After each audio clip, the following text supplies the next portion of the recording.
ओम श्री वेंकटेश्वराय नमः। आज के वीडियो में जिन भक्तों का वैकुंठ एकादशी के समय का टिकट है और जिन भक्तों का वैकुंठ एकादशी के समय सिलेक्शन हुआ है, उन्हें अपने टिकट्स को लेकर किस तरह से तिरुमला जाकर वैकुंठ द्वार दर्शन करना है, वैकुंठ द्वार दर्शन का महत्व क्या है। और कुछ भक्त वैकुंठ एकादशी के दौरान व्रत भी करना चाहते हैं, तो कुछ शॉर्टकट्स हम व्रत के भी बताएंगे, जहाँ पर आप आसानी से फास्टिंग कर सकते हैं और वैकुंठ एकादशी के आगे वाले दिन यानी दशमी से ही हमें किन चीजों का पालन करना है और वैकुंठ द्वादशी तक किस तरह से हमें व्रत का समापन करना है, उसके बारे में भी जानेंगे। बहुत ही शॉर्ट एंड सिंपल में हम किस प्रकार आउट ऑफ स्टेशन भी इस व्रत को रख सकते हैं, उसके बारे में जानेंगे। साथ ही कौन कौन से मंत्र जाप आप कर सकते हैं, कौन से पूजा पाठ आप उस समय कर सकते हैं जब आप लाइन में हैं, उसके बारे में भी जानेंगे। तो अंत तक बने रहें और अगर आपको ये वीडियो अच्छा लगे तो लाइक शेयर एंड सब्सक्राइब जरूर करें। सबसे पहले जान लेते हैं कि जब हम सेलेक्ट हुए हैं तो उस सिलेक्शन प्रोसेस में हमें टिकट लेकर किस तरह से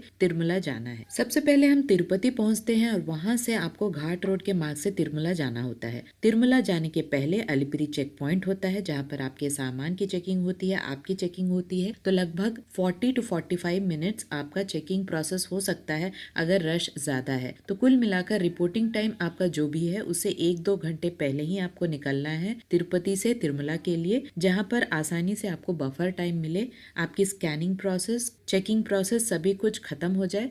तिरुपति से तिरुमला लगभग 40 to 45 मिनट्स में आप पहुंच जाते हैं। वहां जाकर जो भी आपका रिपोर्टिंग टाइम है और रिपोर्टिंग प्लेस है, वहां जाकर आपको लाइन में लगे रहना है। अगर आपका रिपोर्टिंग प्लेस वहां पर नहीं है तो वहां कोई भी टीटीटी के अधिकारी से पूछते हैं तो आपको वहां पता चल जाएगा कि आपको किस जगह से लाइन में लगना है। क्योंकि वैकुंठ एकादशी का ईडिप का पहली बार ये प्रोसेस चल रहा है, तो रिपोर्टिंग प्लेस करेक्टली बहुत सारे जगह में नहीं दिया गया है। तो अगर आपका रिपोर्टिंग प्लेस नहीं दिया गया है तो आप वहां जाकर पता कर सकते हैं। सबसे पहले तिरुपति से तिरुमला ही जाना आपको सबसे ज्यादा इम्पोर्टेंट है और 1-2 घंटे पहले ही रिपोर्टिंग टाइम से आप निकल जाएं, जिससे कि आपको ज्यादा टाइम तिरुमला में रहे, जिससे कि आप आसानी से रिपोर्टिंग प्लेस तक पहुंच पाए। वहां पर स्कैनिंग होती है, यानी आपका टिकट चेक होता है और 12 साल से कम उम्र के बच्चों का कोई भी टिकट नहीं है, आप उन्हें डायरेक्टली ले जा सकते हैं।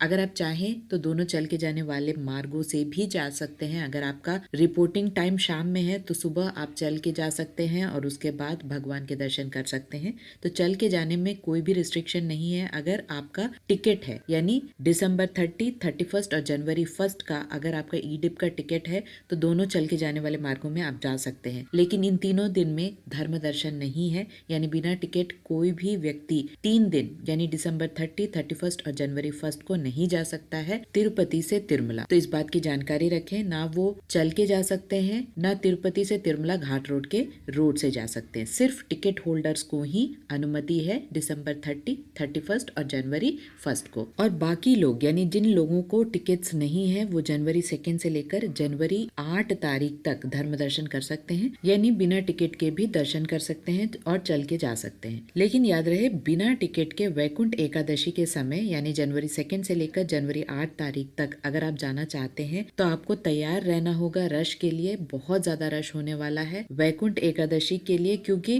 पहले 3 दिन अनुमति नहीं है, तो ऑब्वियसली बहुत ज्यादा रश उस समय होने की आशंका है। तो अगर आपके पास टिकट नहीं है तो वैकुंठ एकादशी को अवॉइड करें और किसी और समय में दर्शन टिकट को आप बुक करें। यहाँ याद रहे, जिन भक्तों को बाल दान कराना है तो पहले ही बाल दान करा ले। अगर बाल दान कराने का प्रोग्राम है तो 3-4 घंटे पहले ही आपको तिरुमला पहुंचना पड़ेगा, क्योंकि बाल दान का भी क्यू होता है और वहां पर भी टाइम लग सकता है। तो पूरे प्रोसेस के लिए 3-4 घंटे पहले ही आपको तिरुमला पहुंचना पड़ेगा। बाल दान की पूरी प्रक्रिया मैंने ऑलरेडी वीडियो में बताई है, उसका लिंक आपको डिस्क्रिप्शन बॉक्स में मिल जाएगा। इसके साथ साथ जो भक्त तिरुमला पहली बार जा रहे हैं, अगर उन्हें सीक्वेंस समझना है यानी किस क्रम में हमें दर्शन करना होता है, उसका भी मैंने वीडियो बनाया है, जिसमें सबसे पहले माँ पद्मावती मंदिर हमें जाना होता है, उसके बाद गोविंद राजो स्वामी टेम्पल, ये दोनों मंदिर तिरुपति में है। अगर आप चाहे तो और भी बहुत सारे मंदिर तिरुपति में है, अगर समय मिलता है तो आप उन मंदिरों में भी जा सकते हैं। उसके बाद तिरुमला पहुंचने के बाद अगर आपको बालदान करना है तो सबसे पहले बालदान कराएं। उसके बाद पुण्य स्नान अगर पॉसिबल होता है तो स्वामी पुष्करनी नदी में स्नान करें और उसके बाद भगवान श्री वराह स्वामी के दर्शन करें। वहाँ पे ज्यादा क्यू नहीं होता है, तो भगवान वराह स्वामी के दर्शन करने के बाद भगवान श्री वेंकटेश्वर स्वामी के दर्शन करें। तो ये दक्षिण भारतीय मान्यताओं के अनुसार हमने इस वीडियो में बताया है। सीक्वेंस का पूरा लिस्ट आपको वीडियो में मैंने ऑलरेडी बताया है, उसका भी लिंक आपको डिस्क्रिप्शन बॉक्स में मिल जाएगा,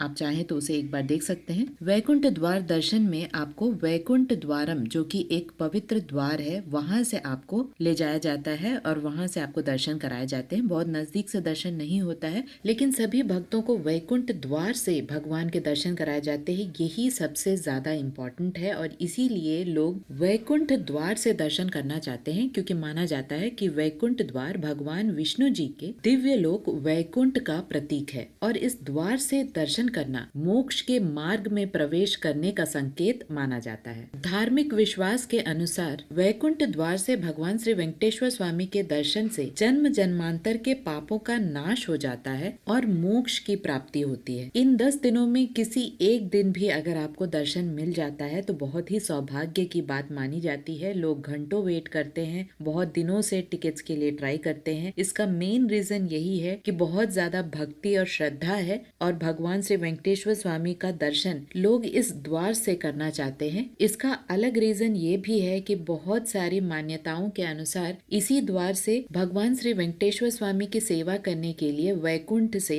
कई देवी देवताएं आते हैं और उनकी सेवा करके भगवान श्री वेंकटेश्वर स्वामी को भी खुश करते हैं। तो ये द्वार उन सभी देवी देवताओं का भी मार्ग माना जाता है। अब समझते हैं जो भक्त वैकुंठ एकादशी के समय में सात्विक आचरण रखना चाहते हैं और एक छोटा सा व्रत रखना चाहते हैं, उनके लिए क्या पॉसिबिलिटी है, क्योंकि बहुत सारे भक्त आउट ऑफ स्टेशन रहेंगे उस समय, तो बहुत सारे नियम विधि विधान सभी कुछ फॉलो करना मुश्किल है। लेकिन जो शॉर्टकट है उसमें आप क्या कर सकते हैं उसके बारे में जानते हैं पॉइंट वाइज। सबसे पहले दशमी के दिन यानी एकादशी के पहले वाले दिन सूर्यास्त के बाद भगवान विष्णु जी की पूजा करें या कोई भी भगवान विष्णु जी के अवतार हैं उनकी पूजा करके मन को शांत रखे और सात्विक भोजन खाए। जो व्रत रखते हैं उन्हें पता है कि सात्विक भोजन क्या होता है। जो भी आपकी मान्यताएं हैं या जो भी आप व्रत में खाते हैं वैसे आप खा सकते हैं। हमारे मान्यताओं के अनुसार अगर हम चलते हैं तो अनाज, चावल, लहसुन, प्याज हम नहीं खाते हैं। और क्योंकि मैं दक्षिण भारत से हूँ तो मुझे पता है कि हम यहाँ पर ज्यादातर नाश्ता कर लेते हैं, जैसे कि इडली हुआ, उपमा हुआ, इस तरह से हल्का फुल्का नाश्ता कर लेते हैं। तो इस तरह से भी हम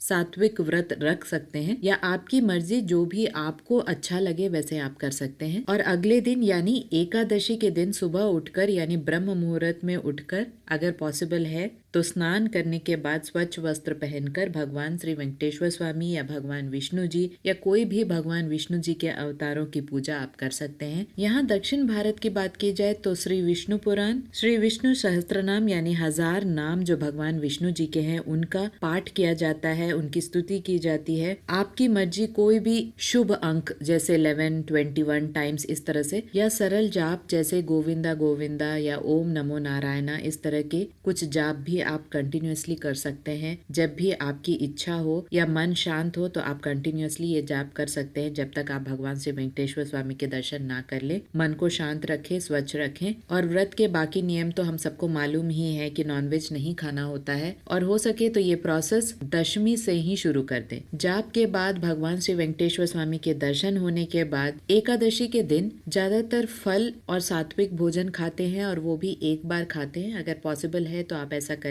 अदरवाइज सात्विक भोजन आप ले सकते हैं। ज्यादातर यहाँ दक्षिण भारत में एक टाइम खाया जाता है एकादशी के दौरान। बहुत सारे प्रांतों में ऐसी प्रथा है कि पूरे दिन में एक बार फल या सात्विक खाना खाते हैं, बाकी टाइम जूस या फ्रूट्स लेते हैं। ये व्रत तभी करें जब आप फिजिकली फिट हो और आपको ये लगे कि आप ये व्रत कर सकते हैं, तभी आप ये व्रत करें। और अगले दिन यानी द्वादशी के दिन बहुत सारे भक्त व्रत का समापन करते हैं, फिर से सुबह जल्दी उठते हैं, भगवान की स्तुति करते हैं, पूजा पाठ करते हैं और उसके बाद नॉर्मल जो खाना होता है उसे खाना शुरू कर देते हैं। ये हमने जनरल एक छोटा सा प्रोसेस बताया है जो कि आप आउट स्टेशन होते हुए भी कर सकते हैं। आप अपने पास में फोटो लेकर रखें या भगवान विष्णु जी की या कोई भी अवतारों की, भगवान श्री वेंकटेश्वर स्वामी की एक फोटो रखें जिससे कि आप पूजा पाठ करने में आपको आसानी हो। आप अपने रूम में भी सुबह सुबह पूजा कर सकते हैं। फूल फल सब जगह मिलते ही हैं। अगरबत्ती है तो आप अगरबत्ती जला सकते हैं, दिया जला सकते हैं, हर जगह ये सारी व्यवस्थाएं तो हो जाती हैं। तो आसानी से आप ये छोटी छोटी प्रोसेस तो कर ही सकते हैं, जिससे कि आपको ज्यादा से ज्यादा इस व्रत का फल मिले। यहाँ मैं बता दूं कि ये पूरी तरह से दक्षिण भारत में, जहाँ पर हम किस तरह से ये वैकुंठ एकादशी के समय में छोटा सा व्रत रखते हैं उसके बारे में हमने बताया है। बाकी अपने हिसाब से आप जिस तरह से भी व्रत रखना चाहें आप उस तरह से रख सकते हैं। आपको गूगल में या चैट जीपीटी के द्वारा भी आसानी से विष्णु सहस्त्रनाम, विष्णु पुराण, पद्म पुराण, इस तरह की सभी पुराणों की जानकारी मिल जाएगी। हिंदी में अनुवाद मिल जाएगा, सभी कुछ आसानी से आप देख सकते हैं। और चाहे तो आप प्रिंट आउट लेकर रख सकते हैं, जिससे कि आप तिरुमला जाने के समय भी उसे कैरी कर सकते हैं। आशा करती हूँ सारे इन्फॉर्मेशन आपके लिए इन्फॉर्मेटिव रहा होगा। अगर आपको इन्फॉर्मेशन अच्छा लगे तो लाइक, शेयर एंड सब्सक्राइब जरूर कीजिएगा। ओम श्री वेंकटेश्वराय नमः।